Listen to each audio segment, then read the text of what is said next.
Do you know the University of Peshawar just celebrated its 75th anniversary, 75 years of history, pride, and excellence academic.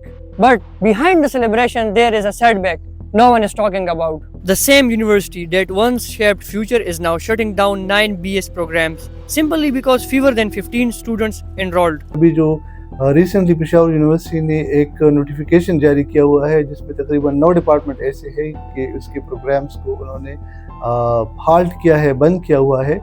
तो ये असल में social media के ऊपर एक इम्प्रेशन बन रहा है कि ये डिपार्टमेंट जो है ना वो बंद हो रहे हैं। इस तरह नहीं है, डिपार्टमेंट बंद नहीं हो रहे, डिपार्टमेंट अभी है, वो चल रहे हैं। लेकिन मसला ये है कि वो डिपार्टमेंट में जो प्रोग्राम्स वगैरह है वो प्रोग्राम्स जो है ना वो बंद हुए हैं, और वो इसलिए बंद हुए हैं कि उसमें स्टूडेंट का जो एनरोलमेंट है वो 15 से नीचे है। तो इसलिए यूनिवर्सिटी ने ये फैसला लिया हुआ है कि हम इस प्रोग्राम को आगे नहीं चला सकते। लेकिन मेरा अपना ख्याल यही है कि ये जो स्टूडेंट का लो एनरोलमेंट है इसकी सबसे बड़ी वजह जो है ना वो पेशावर यूनिवर्सिटी की अपनी इंतज़ामिया है। अगर इंतज़ामिया अपनी कोताहियों को ओवरकम कर ले, इसके ऊपर काबू पा ले।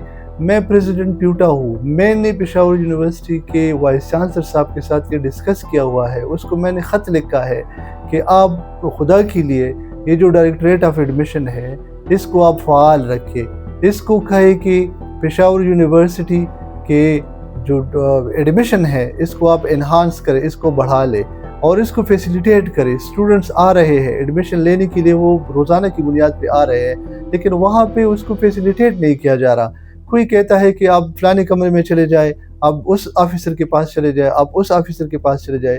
तो स्टूडेंट इससे बहुत ज़्यादा डिस्करेज हो रहे हैं, और ये एक इतना बड़ा इशू है कि जब स्टूडेंट बहुत दूर दराज से आते हैं और यहाँ पे आप उसको डिस्करेज करते हैं तो ज़ाहिर बात है कि फिर तो इनटेक जो है वो बहुत ज़्यादा लो होगा। इसलिए मैंने उसको ये भी सजेशन दी हुई है कि कम से कम अगर आप लोगों की गफलत की वजह से एडमिशन नहीं हो रहे तो आप इन एडमिशन को डिसेंट्रलाइज कर लें और आप डिपार्टमेंट के हवाले कर लें। हर एक डिपार्टमेंट में काफ़ी बंदे होते हैं, उसका हेड होता है, हेड जो है ना वो किसी नीचे जो दूसरे टीचर्स है उसके हवाले करेगा, तो इसी तरह एनरोलमेंट जो है वो बढ़ जाएगी। दूसरी जो वजह है वो यही है कि फीस ही बहुत ज़्यादा है। तो जिस डिपार्टमेंट में एडमिशन लो है तो कम से कम उसकी फ़ीस भी कम होनी चाहिए। अगर फ़ीस वो कम कर ले तो शायद इसमें एडमिशन जो है ना वो बढ़ जाती है।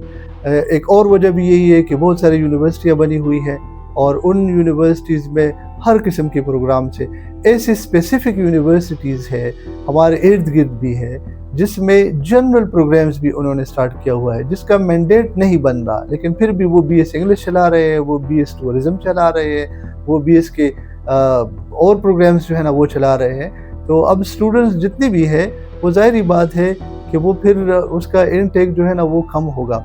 इसी तरह पेशावर यूनिवर्सिटी में भी बहुत सारे डिपार्टमेंट नए जो है वो बने हुए हैं, 10-15 डिपार्टमेंट है, तो उसमें भी लोगों का जो इन्फ्लो है वो उस तरफ ज़्यादा है रुझान। From history to geography and development studies to geology, the classrooms are empty and the silence speaks louder than the celebrations. So yes, the University of Peshawar turned 75, but this milestone also marks a question. So has our education system lost its direction? What do you think?